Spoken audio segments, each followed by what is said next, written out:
Acompañarnos otra semana más en esta rueda de prensa en la que daré cuenta de los acuerdos alcanzados en el Consejo de Gobierno. Una semana en la que Asturias se ha colocado a la cabeza de la vacunación contra la COVID-19 y en la que la comunidad pasa al nivel de riesgo 1. Una semana en la que el Gobierno de Asturias no improvisa. De ahí que, como venimos haciendo, hoy mismo vayan a adaptarse las medidas con la publicación de una nueva resolución en el BOPA. Les puedo adelantar que esta resolución contemplará las condiciones de apertura para los establecimientos de ocio nocturno en las condiciones similares al resto de los establecimientos hosteleros y se regularán eventos y otras celebraciones también en locales de hostelería. Tendrán más detalles del contenido de esta resolución a lo largo de las próximas horas. Recordando una de las campañas de sensibilización vinculadas a la gestión de la pandemia, apuntaré a que el lema de Asturias lo está haciendo bien y estamos haciéndolo bien en Asturias. Pero esto no puede dejarnos llevar por la relajación y mucho menos conformarnos con la situación que vivimos. De nosotros depende, de todos y todas, en nuestra responsabilidad individual, está seguir avanzando hacia la normalidad y los efectos negativos que ya y dejar atrás, intentar evitar y dejar atrás los efectos negativos que ya conocemos si tenemos que tomar otro tipo de medidas. Justo ayer se cumplían 5 meses del inicio de la campaña de vacunación en Asturias y hoy hemos logrado situarnos como la comunidad con mayor porcentaje de población diana vacunada del país, que alcanza ya más del 53,3%. Unos datos que dejan en evidencia el esfuerzo y la dedicación y el empeño de todos los equipos de profesionales que se encargan de llevar a cabo la vacunación en Asturias y el compromiso también de la sociedad, que en su mayoría está acudiendo a vacunarse con ilusión, responsabilidad y esperanza.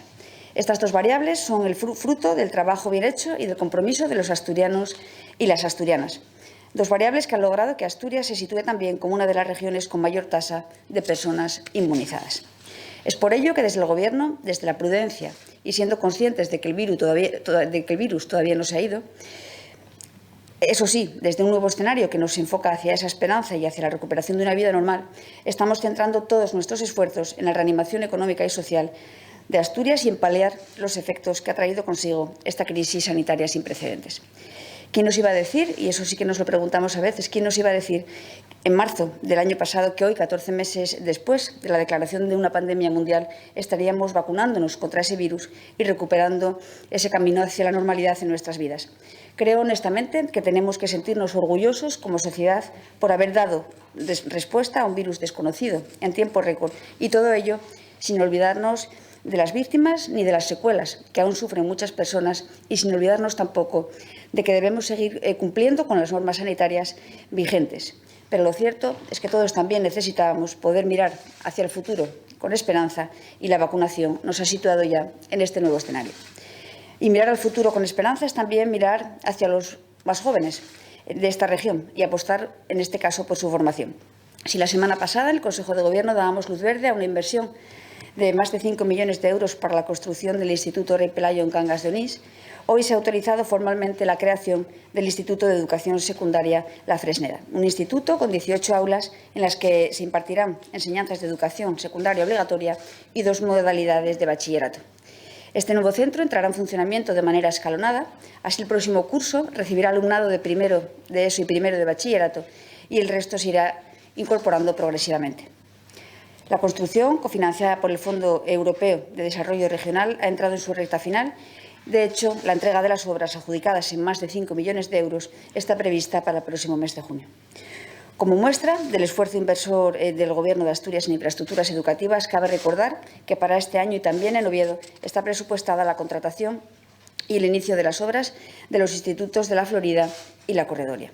Asimismo, en el ámbito de la formación, hemos autorizado la implantación del grado de Ciencia e Ingeniería de Datos por la Universidad de Oviedo, una titulación semipresencial, que pertenece a un campo de conocimiento con alta demanda y proyección de futuro. De ahí que la Consejería de Ciencia, Innovación y Universidad confíe en que este nuevo título, que se impartirá, como saben, en la Escuela Politécnica de Ingeniería de Gijón, pueda arrancar el próximo curso con 60 plazas para el primer año.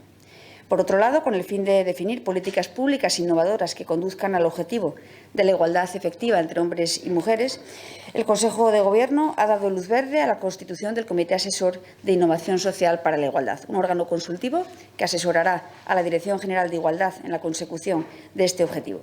Este comité estará presidido por la Directora General de Igualdad, Nuria Varela, y contará con un máximo de 20 vocalías que se organizarán en 2 comisiones de trabajo: la Comisión de Información y la Comisión de Propuestas de Innovación. Hemos venido reiterando el esfuerzo realizado por la Administración autonómica a la hora de articular esa reanimación económica de Asturias y, en este sentido, el Consejo de Gobierno ha autorizado un gasto de 1 millón de euros para financiar este año la convocatoria de subvenciones dirigidas a la promoción internacional de las empresas asturianas y su acceso a diferentes mercados, una línea que gestionará el IDEPA. Ayudas que favorecen la promoción exterior de productos y servicios de empresas regionales, la participación en programas internacionales, la cooperación con firmas extranjeras y la inversión en el exterior, al tiempo que garantizan la competitividad y la productividad del tejido empresarial asturiano.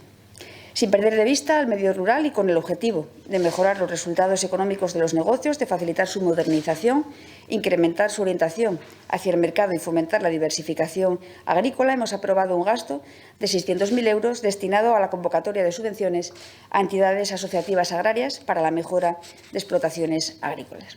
Finalmente, la Consejería de Cultura, Política Lingüística y Turismo suscribirá un convenio con el Ayuntamiento de Valdés para la celebración del Certamen Nacional de Arte de Luarca. Quedo ya a su disposición para responder las preguntas que considere. Gracias. Buenos días. Quería preguntarle por esa resolución. Dice que conoceremos el contenido en las próximas horas, pero ¿nos puede avanzar algo más? Hablan del ocio nocturno, va a reabrir hasta la 1 de la madrugada, las mesas en banquetes y demás, por lo que hemos podido saber por la patronal, aumenta el número de comensales a 8. ¿Hay alguna novedad más al respecto? Bueno, se incorporan esas en relación a esta pregunta y a la espera de conocer ese contenido o esa concreción de detalles que van a plantearse en esa resolución, pues se plantea esa apertura de los establecimientos de ocio nocturno en condiciones similares al resto de establecimientos hosteleros. Se plantea la posibilidad de celebraciones y de eventos también en establecimientos de hostelería. Se incorporarán también algunas medidas que tienen que ver con la utilización de piscinas y otro tipo de detalles, pero que ya les digo, esperaremos al detalle del contenido de esa resolución para que no llamemos a error, no llamemos a falsa o a crear ninguna falsa expectativa. Será en las próximas horas, por lo tanto, está al caer esa publicación de la resolución en el boletín oficial. ¿Este mismo fin de semana, entonces, ya, la apertura del ocio nocturno? La previsión, la conoceremos también en esa resolución, la previsión de entrada en vigor. Bueno, como viene siendo habitual en estas resoluciones, pues se plantean, como adaptación de las medidas a nuevas situaciones y, por lo tanto, la entrada en vigor será también en las próximas horas. Sobre vacunación, perdón, tenía otra pregunta. ¿Qué es lo que va a hacer el Principado con las personas que están vacunadas con la primera dosis de AstraZeneca y que no quieran ponerse la segunda de Pfizer? ¿Cuál es el protocolo, el planteamiento a seguir? ¿Tienen que firmar algún tipo de comunicado, ¿Qué es lo que van a hacer con ellos? Gracias. Se va a contactar con estas personas a partir de este fin de semana y, por lo tanto, una vez se contacte con ellas y se conozca la expectativa de cada una de las personas, pues se procederá a la cita de la vacunación con una u otra modalidad de vacuna. Sí, portavoz. En cuanto a la posibilidad de indulto a los presos del proceso independentista en Cataluña, parece que hay varones socialistas que no lo ven con buenos ojos, como el presidente de Castilla-La Mancha. Ayer mismo el PP emplazaba en Asturias a Adrián Barbón a aclarar si está, y cito, con Sánchez y los golpistas. ¿Qué tiene que decir el Gobierno asturiano sobre esta cuestión? Ya no solo de los indultos en sí, sino de la polémica que se ha formado. Bien, el Gobierno de Asturias, en relación a este asunto y a muchos otros, el Gobierno de Asturias está en los problemas reales de Asturias. Eso yo creo que tiene que quedar claro y sería la primera cuestión a señalar. Estando centrado como está en los problemas de Asturias y teniendo en cuenta que la concesión de estos indultos es una decisión pautada legalmente, con una tramitación muy determinada y que corresponde, como saben, al Consejo de Ministros, entenderán que sin conocer bien a fondo ese asunto es complejo y difícil el emitir valoraciones. Desde el Gobierno de Asturias, y más allá de la cuestión concreta que tenga que ver con los indultos, y en cuanto al ambiente que se respira en el conjunto del Estado, entendemos que todos debemos hacer un esfuerzo para disminuir esa excesiva crispación que sufre la política nacional y que ya viene no es de ayer ni de antes de ayer.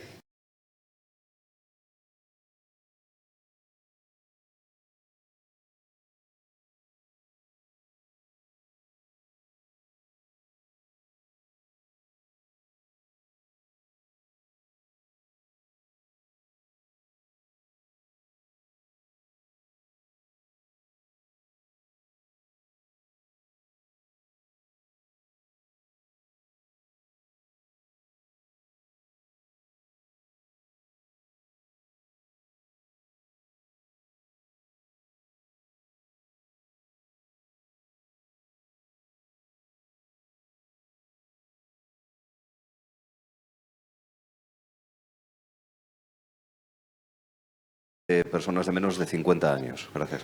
Bien, está el calendario, bueno, sigue su curso. Como ven, el ritmo de vacunación está siendo ágil, muy ágil. Por lo tanto, en las próximas semanas, tal y como se recoge en esa previsión, estaría prevista esa vacunación de los menores de 50 años. Simplemente por confirmar, en relación a la vacuna de segunda dosis de AstraZeneca, deduzco que los usuarios asturianos iban a poder elegir, ¿verdad? Espera, que tengo que coger la chuleta, ¿eh? Yo os lo digo claramente. A ver. Porque me hacen un apunte y así no os digo.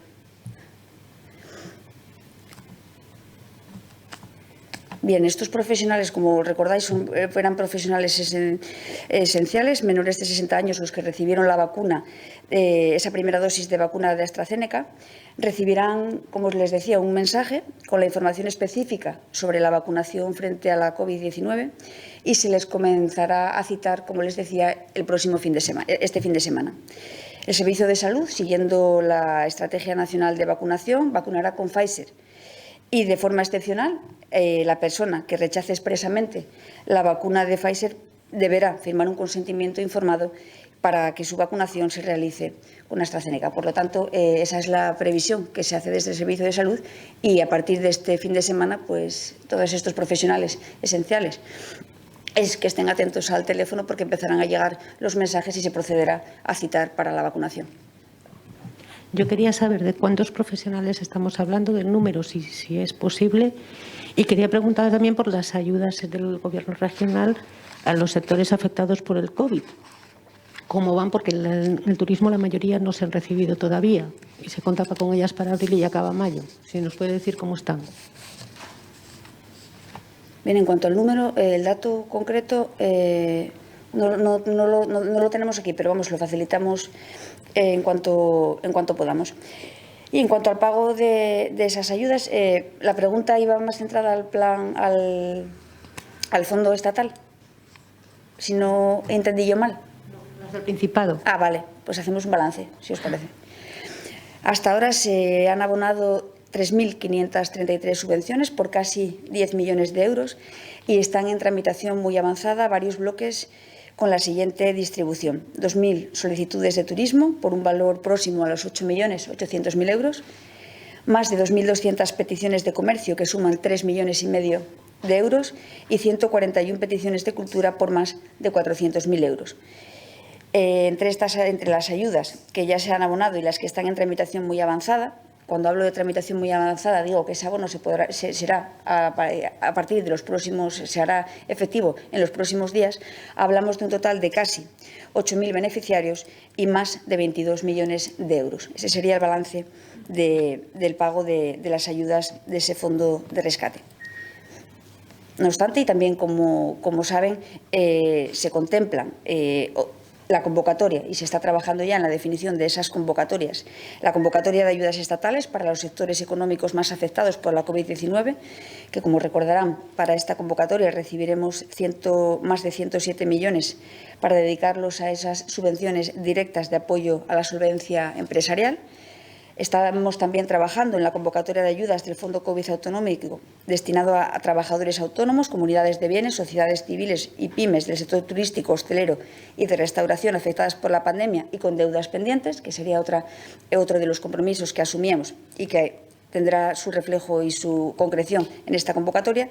Y, en tercer lugar, la convocatoria extraordinaria para el sector de ocio nocturno y otros sectores especialmente perjudicados por la crisis sanitaria. Se está trabajando ya en la definición de estas convocatorias con la idea de que vayan saliendo de manera escalonada y que nos permitan poner a disposición de los sectores más afectados esos más de 200 millones de euros.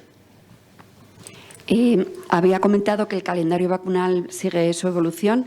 ¿Han valorado la posibilidad de adelantar las vacunas a la población que es ahora más vulnerable, que son los jóvenes de entre 15 y 25 años, puesto que el aumento entre ellos es mucho mayor y la posibilidad de que contagien a personas cercanas que todavía no están vacunados? ¿Hay alguna posibilidad de adelantar la vacunación en este grupo de edad?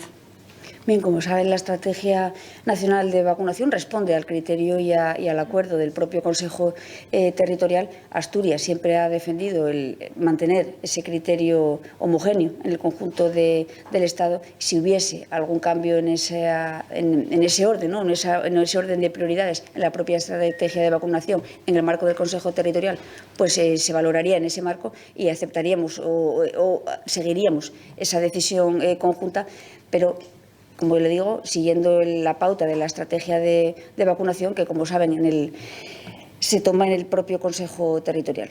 De momento, si no hay cambios, no los habrá tampoco en Asturias. Si los hubiera, también los habría en Asturias. ¿Apoya el Gobierno un indulto para Juana Rivas? El Gobierno asturiano. Es un tema que no ha valorado el Consejo de Gobierno y sobre el que no voy a pronunciarme. Y sobre otro asunto, lo último, ¿se valoran desde el Principado relajar el uso de las mascarillas en exteriores, como ya planteó el Gobierno central, en las próximas semanas, o van a esperar una decisión coordinada entre las comunidades? Gracias. Entendemos que esa decisión, y además será una de las cuestiones que, como saben, se planteará la próxima semana en ese Consejo Territorial, esa unidad de acción nos ha ayudado a aumentar ese ritmo de vacunación, a que el avance, ¿no? y hacia ese nuevo escenario de normalidad sea más o menos homogéneo en todo el país. Entendemos que en ese contexto se tiene que dar esa decisión y estaremos a la espera de lo que se plantee en ese Consejo Territorial de la semana que viene en cuanto a la flexibilización del uso de las mascarillas, principalmente en exteriores.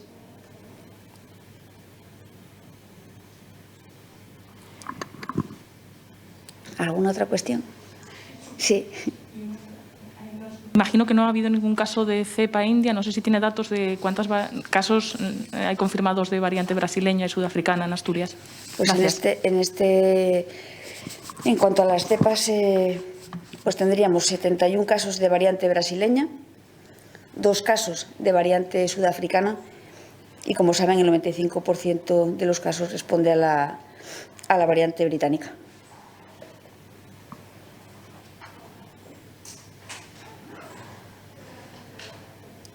¿Alguna otra cuestión? Pues muchas gracias.